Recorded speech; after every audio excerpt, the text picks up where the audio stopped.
Are tumors and cancer the same thing? Is every tumor a sign of cancer?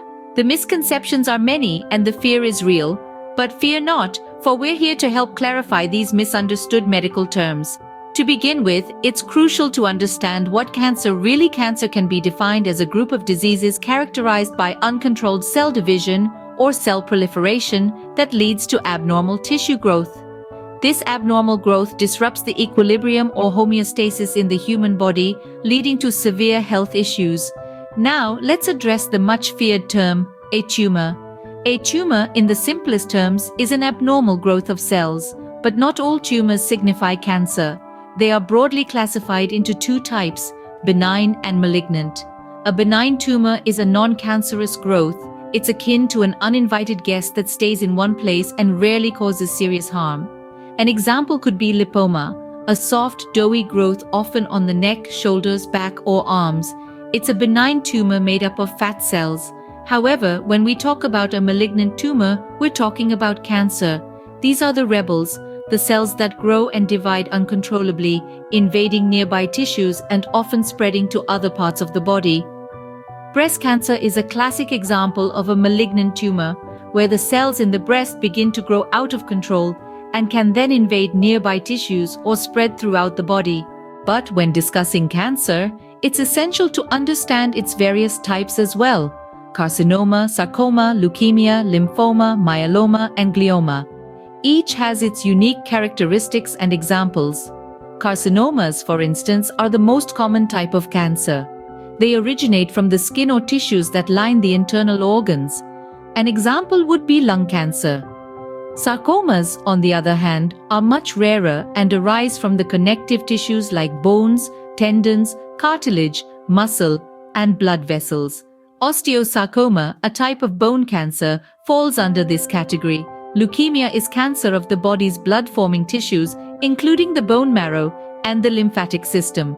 Acute lymphoblastic leukemia is an example of this type of cancer. Lymphomas start in the white blood cells or lymphocytes, significantly impacting the body's immune system. Non-Hodgkin's lymphoma is an example of this type of cancer. Myeloma is cancer that starts in the plasma cells, a type of white blood cell responsible for producing antibodies. Multiple myeloma is an example of this type of cancer. Lastly, gliomas are tumors that start in the brain or spine.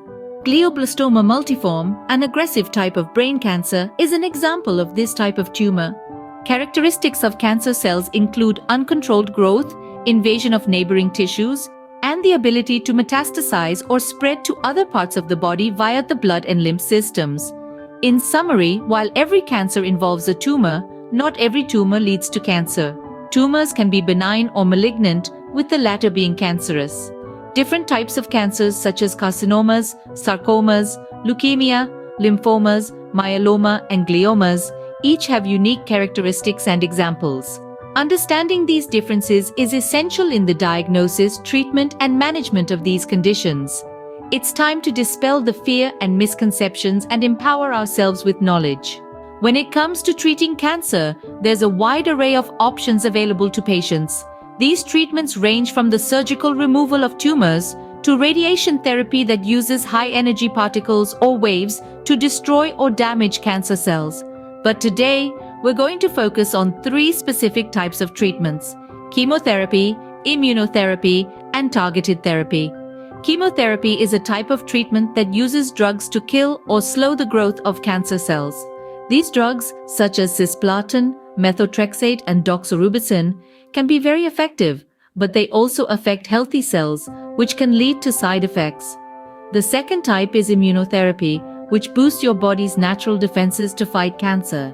It uses substances made by the body or in a lab to improve or restore immune system function.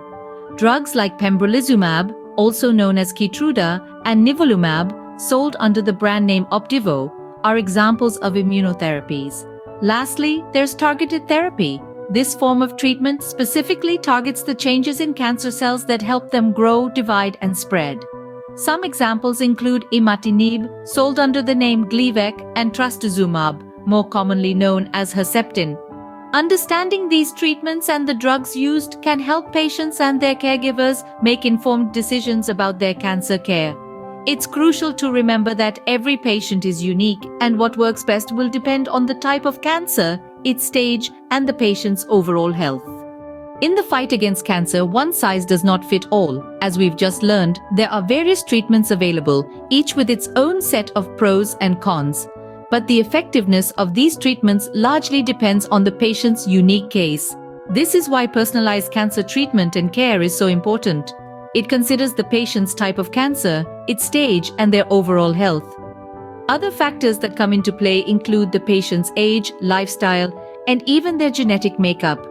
For instance, some people may have genetic mutations that make certain drugs more effective. Others might have health conditions that make certain treatments riskier. In personalized care, doctors and researchers work together to tailor the treatment plan to the individual's needs. They use diagnostic tests to learn as much as they can about the patient's cancer and use this information to decide the best course of action. This approach has shown promising results, improving survival rates and quality of life for many patients. It's a testament to how far we've come in our understanding and treatment of this complex disease. But remember, while the medical team provides the treatment, the emotional and psychological care often comes from family, friends, and support groups. So, if you or a loved one is facing this journey, know that you're not alone.